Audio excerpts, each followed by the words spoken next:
Good evening. A flying saucer landing on the steps of Sydney Town Hall. Fact or fiction? Well, that scene was fiction from the ABC children's serial The Strangers, but there are some people who claim it's a fact that flying saucers have landed here. They point to things like the American Saturn V rocket, which, if it's launched successfully at 9 o'clock tonight, will open the way to a manned landing on the moon. And they say, why shouldn't the same thing happen in reverse from other planets? Well, so far it doesn't look as if there's life on other planets in our solar system, and a spacecraft from the nearest galaxy to ours, travelling at the speed of light, would take 2 million years to reach us. So the intergalactic theory seems unlikely.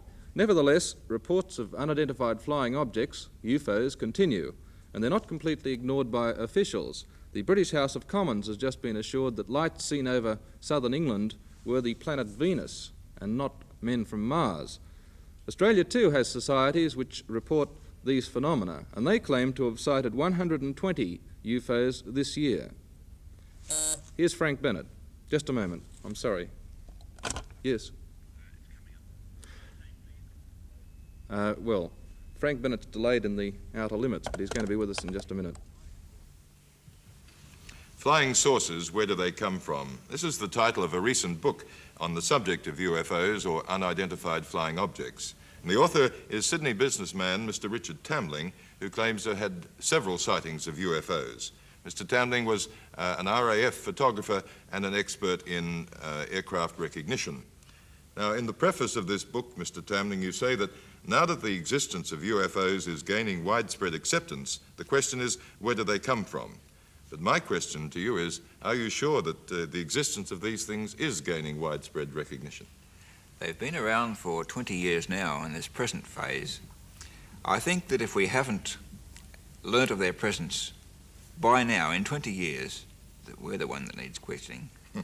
What about part two of this? Where do they come from? What are the latest theories?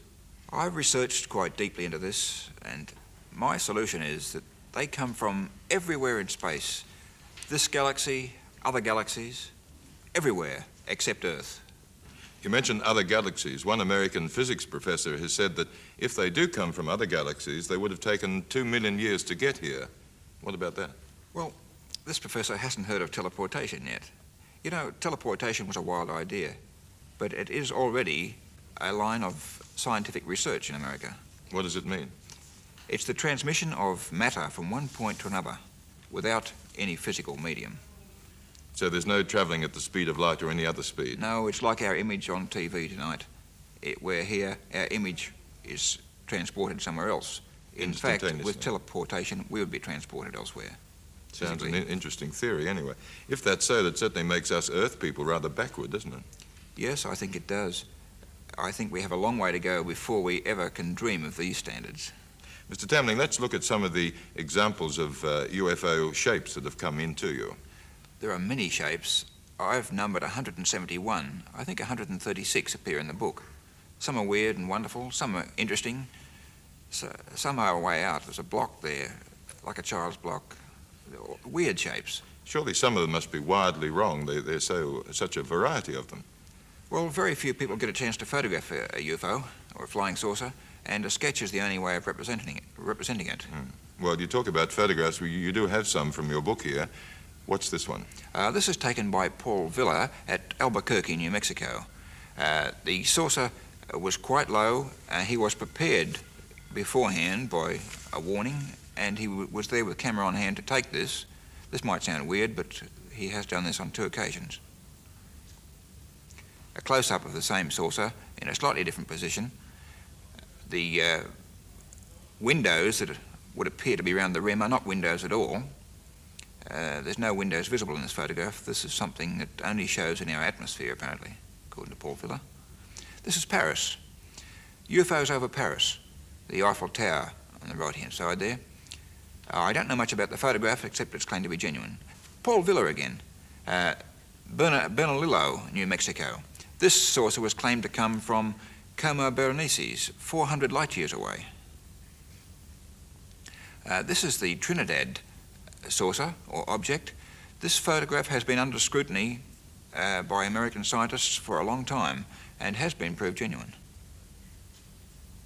This is a photograph from a 8mm colour movie film. It's pretty hard to fake on 8mm colour movie. You're not suggesting that some of those might be fakes? I think this is always a question. You know, people here aren't always honest, and I think there's always the opportunist. Mr. Tamling, you say here in your book that it's only a matter of time before the strangers from the skies come to know us better. Now, are you suggesting some kind of invasion from outer space? This is quite possible. I don't think in the sense that we would think of it, but people coming, yes. In 20 years, their source of sightings have been at military bases, any place that would be a key situation or key position in wartime. Now, why would they want to come to the Earth, the planet Earth? Because we're, as I said earlier, apparently a rather technologically backward nation or Earth or planet compared with where they've come from. Yes, I haven't a direct answer to this. I pose this as a question to the reader of the book. As a matter of fact, my book was written in that spirit. I am telling them so many things that I believe are honest and true. I'm leading them to think for themselves. I don't want them to believe in flying saucers or disbelieve in flying saucers. I want them to get out and look and see them. All right, well, we'll go and look and see and think, and thank you very much, Mr. Tambling.